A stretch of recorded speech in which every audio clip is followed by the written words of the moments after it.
season, AFC Bournemouth will have to travel a total of 6,404 miles in the Premier League, which is the fourth highest of all fan bases.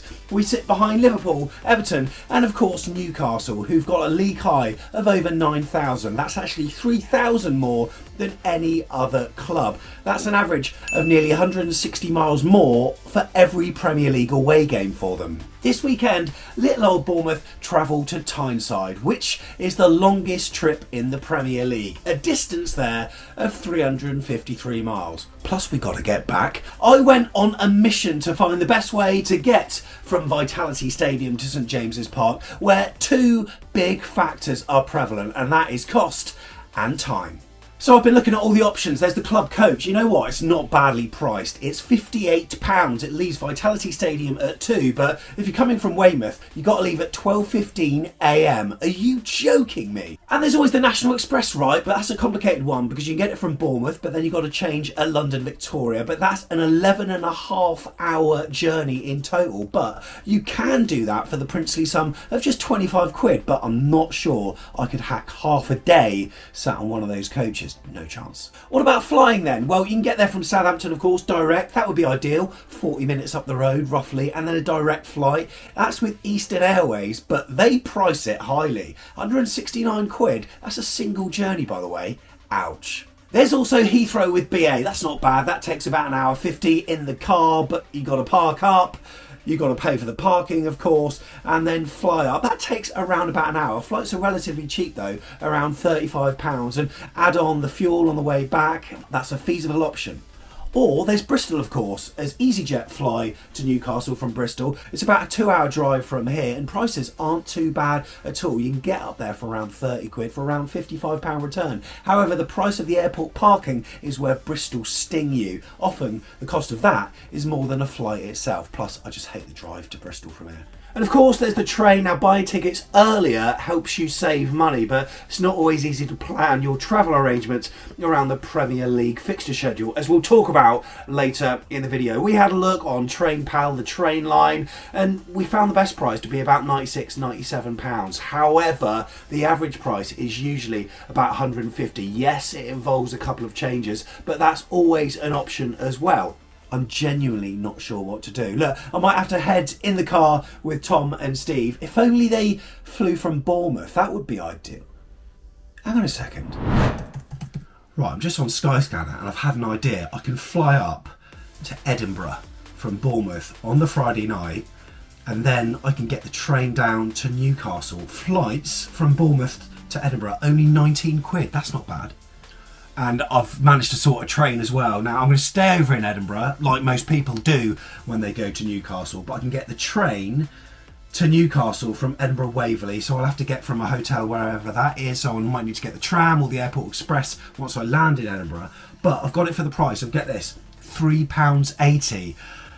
I found a £4 off coupon code. Yeah, that's right, it was only £7.80, but I'm such a tight arse. I managed to save £4, £3.80. Have that. That gets me into Newcastle early doors. Happy days. And it's all booked. Right, looking forward to this. So I'm basically going to another country in order to watch AFC Bournemouth. Yes, it's Scotland, but this should be an interesting one. Up the chairs, and I'll see you on flight day. Right, it is match day, and I'm packing light because no one wants to pay Ryanair's baggage fees, right? So just got a small bag, free. I can put that under the seat, can I? 40 centimetres by 30 by 20. We'll see if we can get away with it. But it's off to Bournemouth Airport we go. It is currently 7 PM. Flight goes in hour and a bit. Let's go.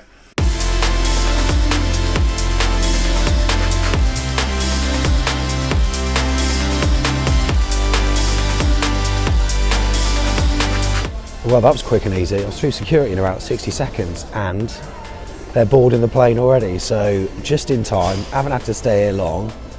Didn't succumb to a pint. I'm doing dry January anyway. Let's go on the plane, come on.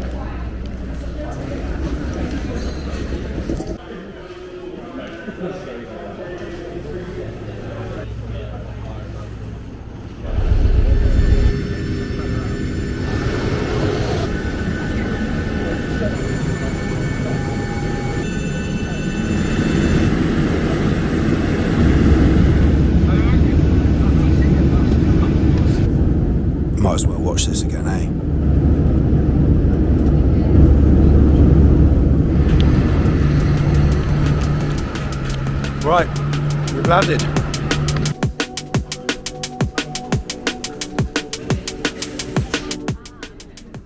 Right, I think onto one of these. Easy.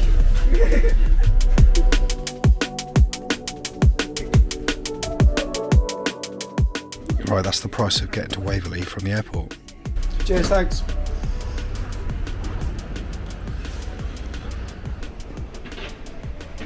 Right, so I've just got off the airport link bus and I'm by Waverley Station. This is like Edinburgh's main train station. It's where I'm getting the Lumo from tomorrow morning.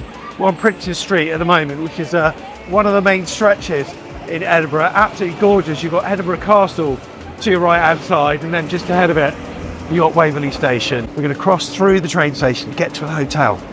I booked one, cheaper than I could. Of course I got a deal. Right, let's go down the Waverley steps through the train station. Right, just need to check out where I leave from first thing tomorrow. I might have to time it from here, you know, and then at least I know what time I need to wake up. Right, let's see how long it takes me.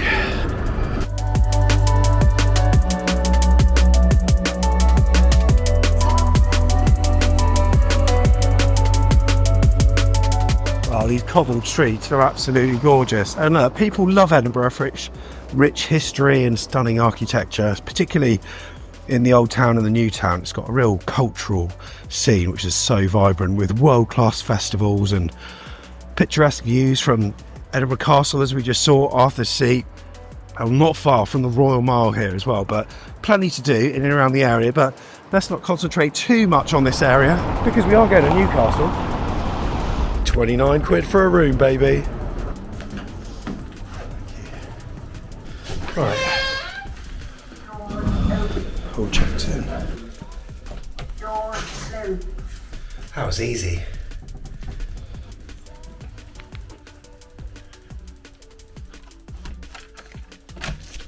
It took 5 minutes to get here, that's not bad. My God. Why have one bed when you can have 4? So I've got a double and I've got 2 singles either side. And so for me, it's that bad boy. Come on! See you in the morning. Morning, nice early start for me.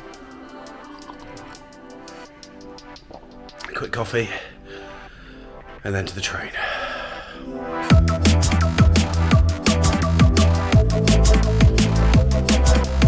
So just as I'm walking to the train station, that's the Royal Mile up there. Beautiful stretch. I mean, who doesn't want a tempting tatty, right?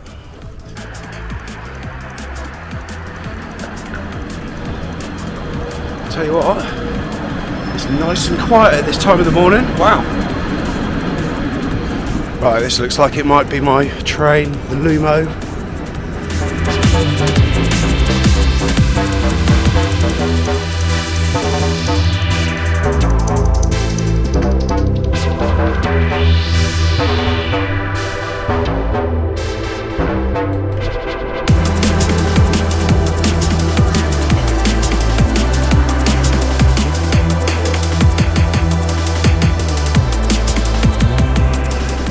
Oh, it's chilly. What a grand old railway building that is. Oh, it's a gorgeous morning in Newcastle. Cold, but worth coming to because, I don't know, starting to get some good feelings about today. Maybe I'm wrong. Look, it's 7:30. In just over an hour or so, I'm going to do the Leazes Park run. There's good reason for it. I'm going to tell you why very shortly, but for now, I'm going to find a cafe, get a bite to eat. Now, Leazes Park is the park that runs behind St James's Park. There's a lot of parks in this sentence, but it's the location of potentially a new Newcastle United stadium, because there's big talk about it at the moment on Tyneside. They need to expand. They've got people waiting for tickets, and that could be the location for it. First, though, I need to dump my bag in Chris Edwards' room, and he's staying at a Holiday Inn. I think I've just walked past it. It's down there. Right, let's get changed.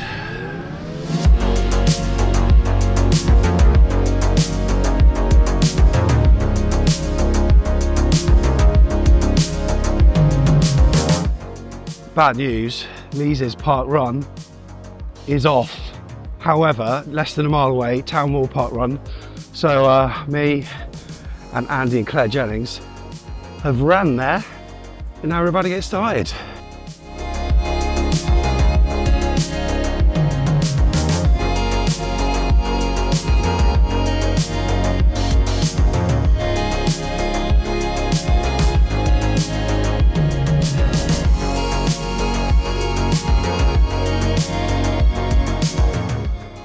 Okay then, I don't know what my time was, but I absolutely shattered. My throat was killing me, man. By the way, what a beautiful park run that is. Cool and crisp, nice. And back at Chris's hotel, just about to have a shower.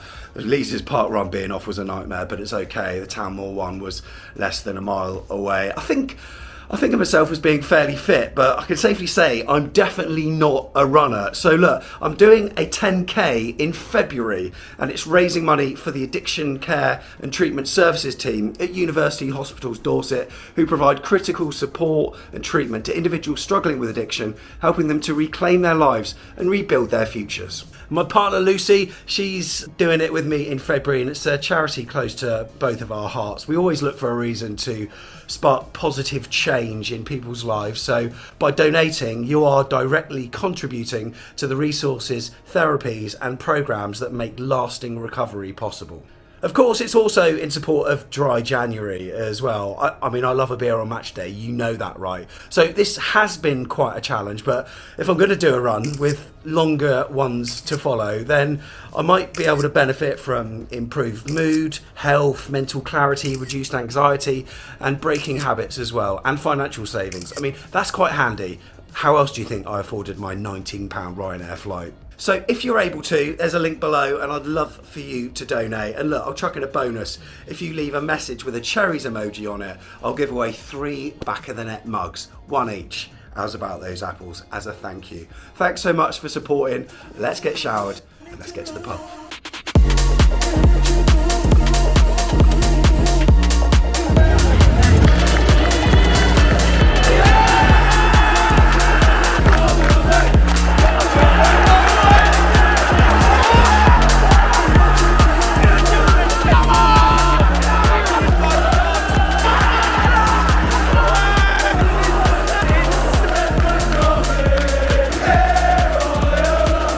It's the morning after the day before, and I, for one, think that is probably one of our best away days given the context of the fixture. But the main point of this vlog was to highlight the different ways that people get to the game. The Ches have got an outstanding fan base. I know that we're not great in our numbers sometimes, but my God, the effort that we go to, and to see so many people there in the pubs and then in the ground at 12:15 just before the game began at 12:30, like, it was amazing to see loads of people and hearing their stories. Darren on our Telegram group spent £600 for this one weekend on all of his transport getting up there and back. There are other people that did it the cheaper and quirkier way, like myself. I saw Jasmine, by the way, Cherry's fan, on the plane as well to Edinburgh, who did exactly the same thing. Obviously there was Heather, who took a coach from London Victoria. There were some people that National Expressed it to Heathrow and getting the plane up from there. There were other people that just drove the journey, flying from Bristol. Whichever way you got there, it underlines the incredible commitment that you have. Now, the pain with all of this, of course, when it comes to your wallet, is if you book in advance, it's great, you get the cheapest prices. But the thing is, the Premier League, they don't care about what fixtures they change time-wise, do they? They do not care. They literally do not care, because that was the longest trip in the Premier League, and they moved it to the worst possible time, which meant that there's no real way, unless you're catching the club coach, of actually going up and not having an overnight stay. That's why I didn't include hotel prices within that particular metric or algorithm that I was working out with earlier. But yeah, honestly, I just want to say a big up to all of the Bournemouth fans that made that journey however you got there, because 12:30 kickoff is not the best for us, but my God, that was incredible. 4-1 over Newcastle, and look, Ches fans, you're absolutely incredible. I'm looking forward now to our next away day, where it's going to be so bloody easy. Well, maybe on the pitch as well. Up the Ches.